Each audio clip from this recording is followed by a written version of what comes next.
Dyer's Daily. In this bonus episode of Dyer's Daily, I present to you an interview done in 2018 with photographer Olly Clarke of Paws Claws Photography. My first question to him, how did the business begin? Paws Claws Photography began in early 2015, but I was interested in pet photography quite well before that. I did quite a bit of pet photography whilst I was at uni. I studied business and photography at Cambridge School of Art. And then once I graduated from uni, I struggled for quite a few years, and I went to my village co-op. And in 2015, my New Year's resolution was to get in as many magazines as possible. At this point, I was specialising in many different kinds of photography, not just pet photography. So doing a lot of music, a lot of fashion, a lot of high-profile events. And I didn't really have a speciality. And when I was in the co-op, I asked one of the managers for list of the magazines which they sell. The woman in there, I'd never met her before. She looked at me really strangely and she goes, "What? So you're saying you're a wedding photographer, a sport photographer, a pet photographer, a music photographer, a lifestyle photographer, that kind of photographer, every kind of photographer?" And I was like, "Yeah, I am." And she goes, "Well, to be honest with you, you're going to set yourself up to fail. What are you good at?" And I go, "I'm quite good at photographing pets." She goes, "Well, stick with that. Give that a go and see how it was." So then when I got home, I got thinking, like, I want to be a pet photographer now. So I posted a post on Facebook in a group. 90 people contacted me in half an hour, and my business just shot off. So that's pretty much how it all started off, really. Do you not find it difficult kind of working with animals occasionally? There's always a challenging pet, which I have, but now that I've done it 3 years, I've got ways of working around it and getting the best out of the pet. And I've got quite a few different setups. I very rarely work on the floor. I find that if I work on the floor with the animal, it's quite a lot harder. So most of it's done high up on tables and everything, and it works really well.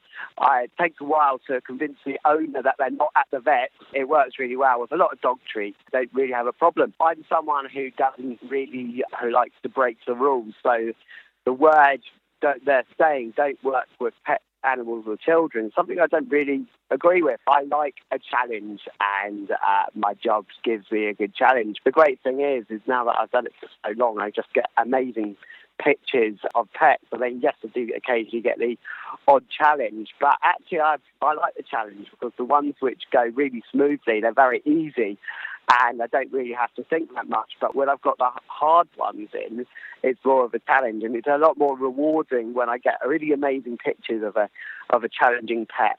So I actually really enjoy it, and I just like to break stereotypes and sayings, really. Where do you practice your business? Do you have a studio yourself, or do you rent different places out? What is the process behind that? I have my own studio, which is in Westbourne, which is a small little village near Emsworth, and I predominantly work there, but I also travel to a lot of dog shows, a lot of dog festivals, and I also really like working with small businesses. So a lot of small businesses have their own premises, host pet photo shoot days. Yeah, I really love working with small businesses.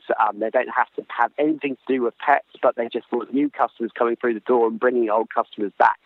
And that's what it's really about, really, is working together with businesses. And yeah, because quite often they might be quite far away from my studio, and getting customers who don't really want to drive that far, I can get them in by going closer to where they are. So yeah, it works really well.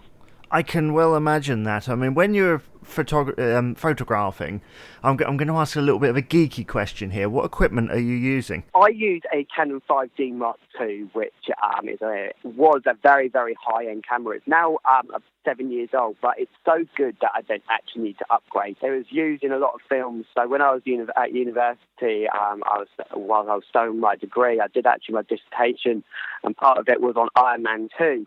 And in the car crash scenes, the camera was used for all the car crash scenes. And amazingly, I think it was over £17,000 worth of camera was both broken in 5 seconds. It's an absolutely incredible camera. I've just never needed to upgrade. It's so good. It's like, why change something when it's working so well? Well, that's right. I mean, once you found something that you can work with, it definitely works out better to your advantage, especially as you already know how to use it and how to get the best out of it.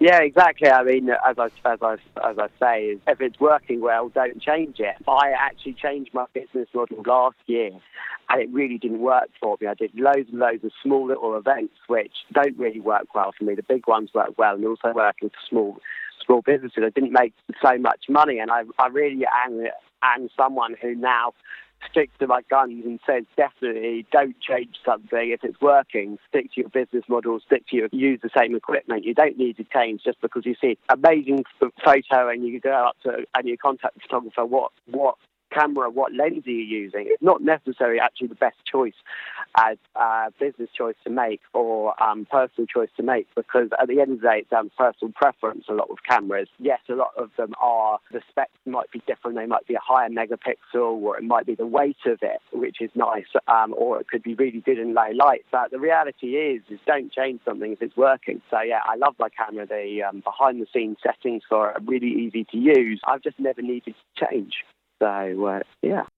Olly Clarke from Paws Claws Photography talking to me, Jamie Dyer, in 2018. And that brings us to the end of this edition. Please remember to rate, comment and subscribe on your favourite podcast provider. Tweet me at JamieDyer89 on Twitter for any queries. And from me, Jamie Dyer, thank you very much for listening, and bye-bye for now.